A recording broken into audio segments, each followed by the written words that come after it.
You are listening to I Am Refocused Radio with your host, Shemaiah Reed.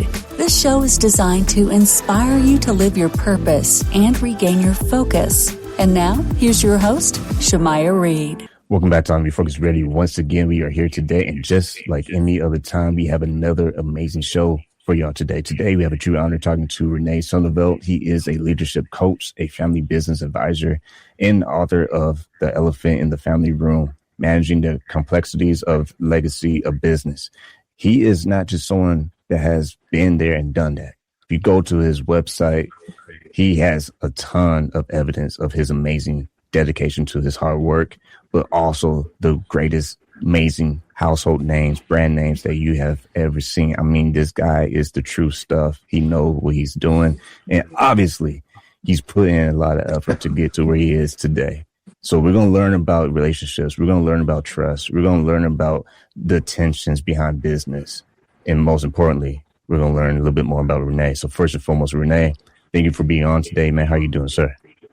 I'm doing well, and it's wonderful to be on your show. Thank you. Yes, sir. When you think about all the struggles that have come with paying the price of pursuing your career, pursuing your professionalism, it takes not just grit, it takes strategy, it takes focus, but it also takes sometimes where we have to step back and learn from our mistakes. When you look at your journey in your professional world, what is that elephant in that family room? Well, that's a good question.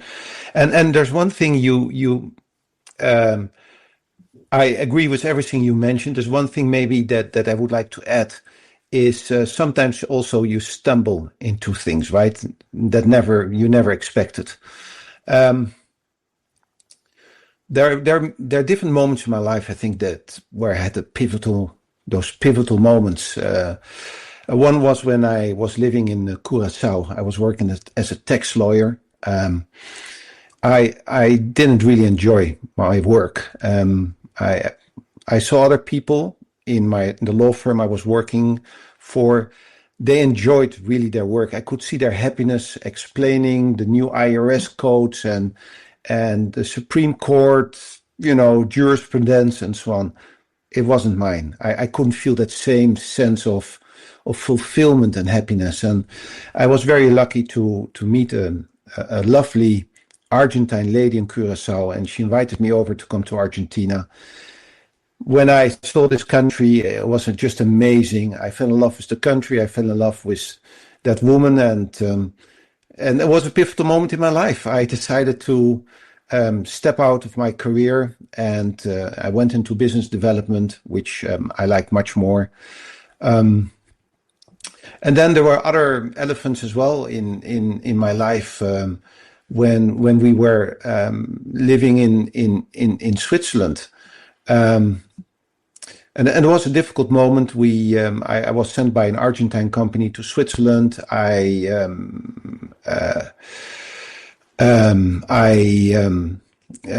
company was sold. I needed to find a new job, and I stumbled because I met a friend who said, you have the great profile for that. I stumbled into banking. I made a great career in banking.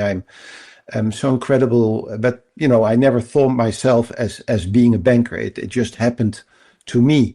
Obviously, super hard work and sort to be successful. But and then a big elephant really happened in my life when my first wife, she got brain cancer. She was 33 years old. We had 2 kids. Everything was going great, and then suddenly this happens, right? And so when you think about that, your wife, the doctors, they very kindly they tell you, this is not going to be something that is going to be an extended disease. This has a beginning and an ending, and one of the things there is that I learned that families that can organize themselves around things that are difficult to discuss. When my wife died from brain cancer, She was only 33, as I mentioned. And during her illness, there were conversations I wanted to have with her about our children, her wishes, the future, my future. But I was also very afraid to raise those subjects because I feared that it might take away her hope, our hope. And those experiences, they taught me that silence is not necessarily a lack of love. We often remain silent because we care, because we are frightened, or because we do not know how to begin. And that understanding has made me less judgmental and also more patient as a person. It was a big pivotal moment in my life. When you look how life, I heard someone once say, it's like mile markers. There's certain points in your life where you will never forget these moments. They create these chapters, if you will, in your book of life, if you want to put it that way. How important is it to understand that, yes, life happens, but at the same time, how we choose to move next, that also matters as well? I think that how we move next is all that matters. You see, we think that we can control our future, but we can't. The past already happened, so we can't do anything with that. I mean, except for learning from the past, but whatever happened, happened. If I made an accident yesterday with my car, I can feel sorry about that.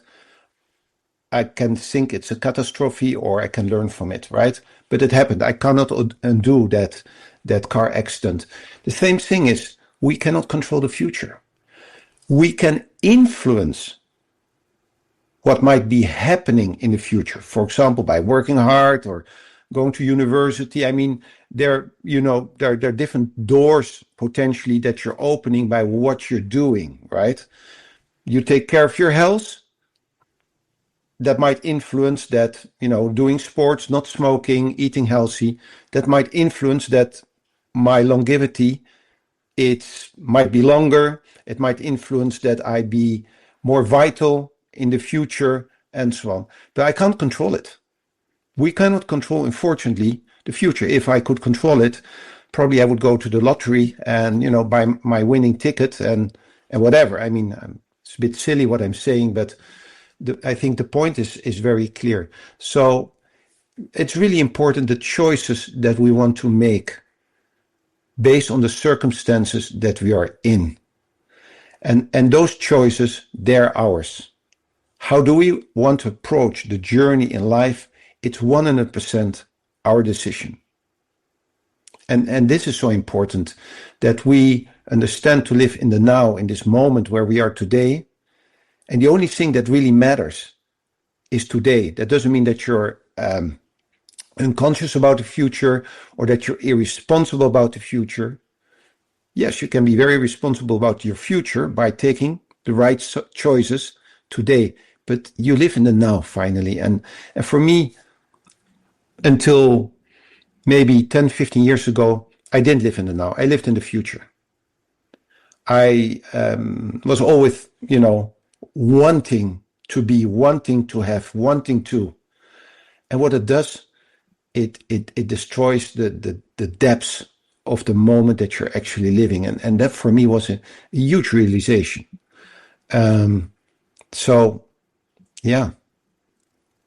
I love how you put that. That's powerful. What you said. I'm gonna have to listen to this again myself, to listen to that over and over. And it's funny because I believe, just like I mentioned about life has mile markers. I heard someone say that. I also heard former Air Force guy, he told me this too. He said, people don't care. When you think about the day you're born and the day you die, that doesn't really matter. He said, it's the dash. Is what happened in that middle. And when you talk about being the now, it's like this interview. We're in the now. We're having this conversation. I believe that some of the best content out there is when we are living in that moment of the conversation. we will lose that window of opportunity, and that window, it won't come back. Once it's gone, you can't go back in time. You can't say, I wish I woulda, coulda, shoulda. And you have to live with that. And sometimes we have to have hard knocks of life and say, okay, I missed the opportunity, but how can I capitalize moving forward and live in the moment? Yeah. It's one of the wonderful other discoveries I got when I decided to dedicate my life to coaching after this, intensive corporate career. I cannot say that I was not learning in the corporate career because I went to courses all the time and so on, but I don't feel that I really grew. So, and when I realized learning, this whole journey from being born till death, because, that's a certainty, right? Death. It is about learning and growing. And so I learned, but I don't think that I was learning the things that were really substantial for me. And since I started getting deep into this coaching, I'm on a growing and learning path, which it's so incredibly powerful for me. And what I also realized that very often in the past I was learning because of compliance, out of compliance, you have to, right? And now it's really, I'm learning out of a deep sense of curiosity, and it changes everything. Another thing you mentioned about, the would and should and could, and maybe all these for me are under empowering words. They don't have power. I should have, right? I could have. Mm-hmm. I might have. What do they tell yourself? Right? I will, I can, I do, I shall. Totally different. And just by starting to speak a different language to yourself, to your inner persona, can change everything. It's really weird. It's good you said that too. By the way, listen on Refocused Radio, watching us online, talking to our special guest today, René Sonneveld. Go to his website, renesonneveld.com. Let's talk about this. When there's a distinction between family business and business family, for those tuning in, what is the difference between those two? Right. And I make this distinction. So I work with families that own a business, or sometimes I work with enterprise families because they own many businesses, right? And so I work with the family that owns a business. If I work with a family business, then I work with the business owned by the family. That's the distinction. So when I work with a family business, I work with the executives in that business. That can be family members or external professionals. And nowadays my focus is on the families owning the business. And why is this important? Because there's a two-way street. The families that own a business, when they are not well aligned, when there are problems in the family, and very often they're caused because they own a business, then that might not only be destructive for the family, but in the end will also be destructive for the business. At the same time, that business that they own often causes problems in the family itself. So my focus is on the family. How are we aligned? What's our North Star? Are we together as a family because we own a business, or is there some more invisible capital present in our family that keeps us together? Right? So that's my focus, and that's why I call it my practice is coaching enterprise or enterprise families or business families. When you see over the years watching businesses grow, like I said in the intro, you've worked with some of the top brand names that people know worldwide. What are some examples where a founder may fear about losing control, and part of that, they may feel like they're losing part of their identity as well? How have you been able to deal with that and see that be resolved? Yeah. So that by the way, that business succession issue, it's huge. It's one of the big, and we spoke about elephants in the room, pivotal moments in the life of a enterprise family. You see, for business owners, especially for founders, it's very hard to give up the control. Not always, but I mean, you see it frequently. And for them, it's they're scared, basically. Giving up the control in the business is what's next. You know, it's for them almost like losing a limb. They feel empty often because the whole purpose of the life has been driving the business.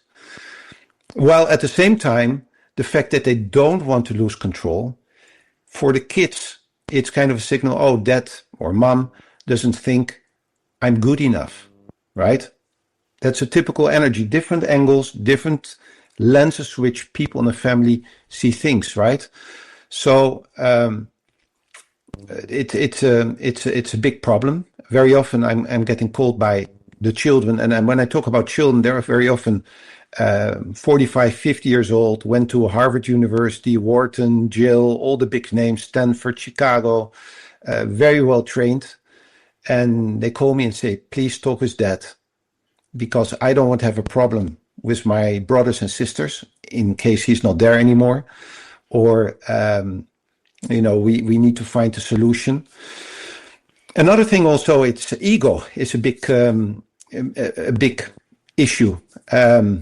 I've seen situations where a owner would remarry, would divorce his wife of 30, 40 years marriage, would marry a much younger woman, and would keep his hold on the business just to show that he is vital and strong and smart and powerful and whatever. So there's a whole bunch of stuff to unpack in when working with business owners. Very frequently also, I work with business owners from a very positive perspective. Say, hey, things are doing great. I have great kids. Let's see how we can best transfer ownership and business control to the kids, how I can be best at the service. And that's actually the reason I came into coaching. I was working with a family in Germany, in Stuttgart, and the patriarch of the family, very successful, very, very big family, he said to me, René, he was 82 years old, by the way. He said to me, René, more than a father to my kids, I'm their coach. That for me was an aha moment. And then I started to try to understand more what coaching means. And I found it amazing. So it's not only negative and the kind of the big stories we see in the newspapers, or we can watch Succession in Netflix or one of the other channels. But very frequently, it also comes from a sense of positivity and constructiveness. When you think about a word or a phrase that a lot of people will say on media world and interviews is the discussion on emotional intelligence. What does emotional intelligence play when it comes to power, when it comes to money, family history, and leadership, when it's all on the table and it's a lot on the line? Yeah. Emotional intelligence is fundamental. And, in school, we are, at some point of time, we are measured on our IQ, right? On our intelligence.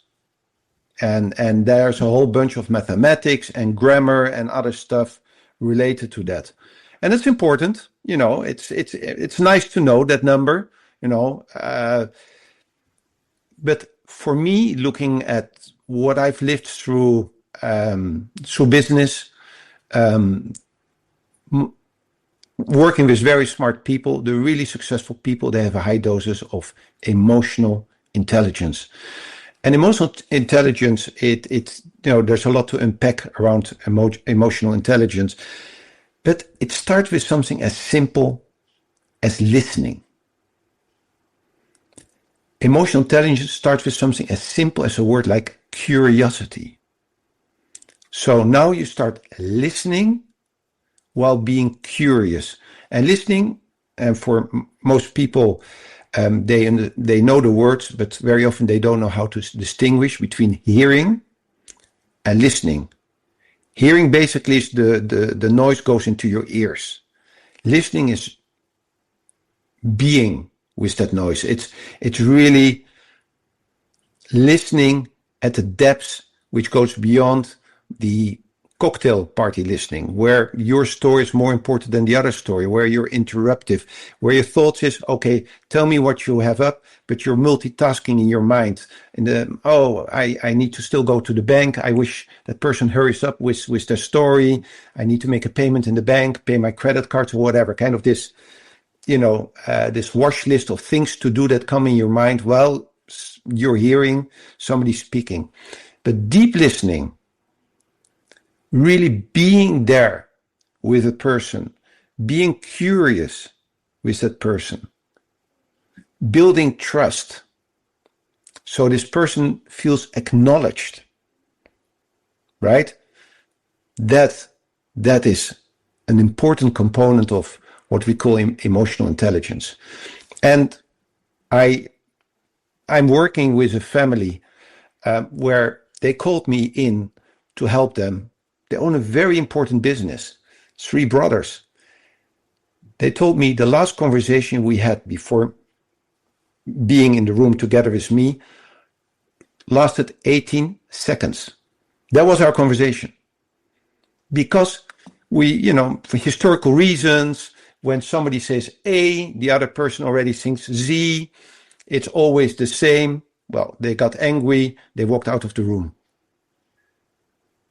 Very smart, very successful people, but not having patience, not allowing a person to say, and to really allow yourself to listen.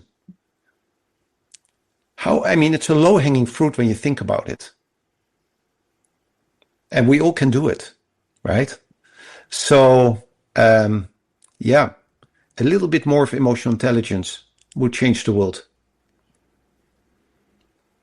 When you think about being able to allow that space and time to reflect, because we've been talking about living the moment, and that's great, that's important. But there are times where we can't allow our emotions to get the best of ourselves. We have to be disciplined enough to maybe pause and reflect before we decide, because emotions can be in a dangerous place. It can have us prematurely do something that we can never take back. And how important is it for us to honor that as well? Not just be in the moment, but sometimes we got to pause and reflect what's going on. Oh, yeah. Pause and reflection. And if you think about it, there's basically an emotion. It is an energy that's inside in our system, right? But the emotion does not live by itself. The emotion is triggered by something. Why do I feel angry or jealous or happy or, whatever emotion you feel?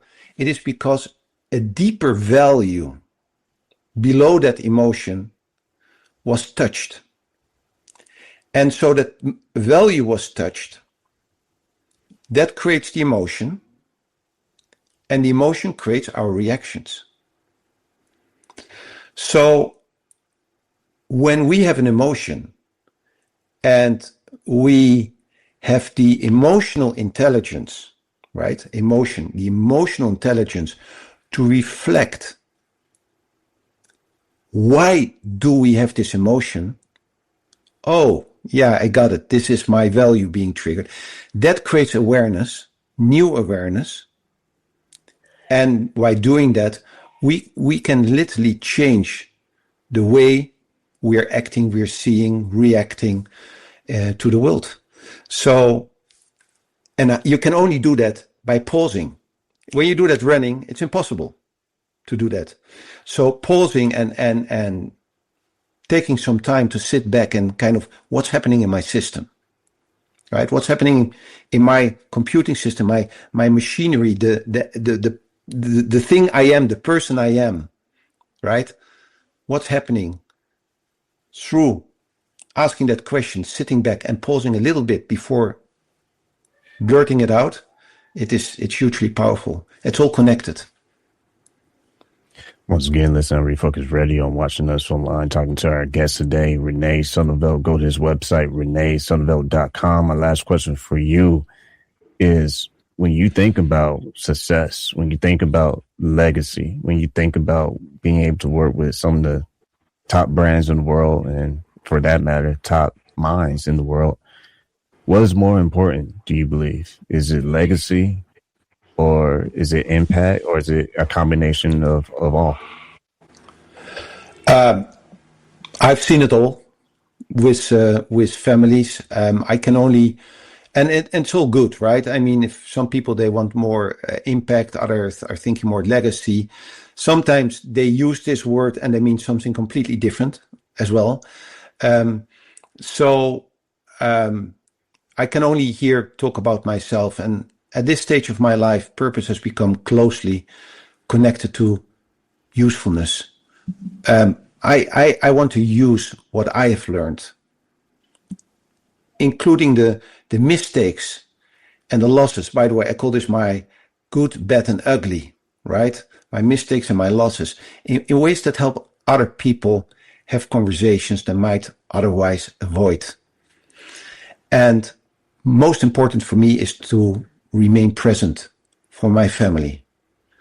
So I think that purpose is expressed in how we use our attention, who we make time for, and what we are willing to contribute while we still can. Is that impact? Is that legacy? I leave that to your listeners to decide. I like that. Once again, listen to Refocused Radio and watching us online, talking to our guest today, René Sonneveld. Go to his website, renesonneveld.com. If you had one last thought that you want to share with our listeners and viewers, what would that be?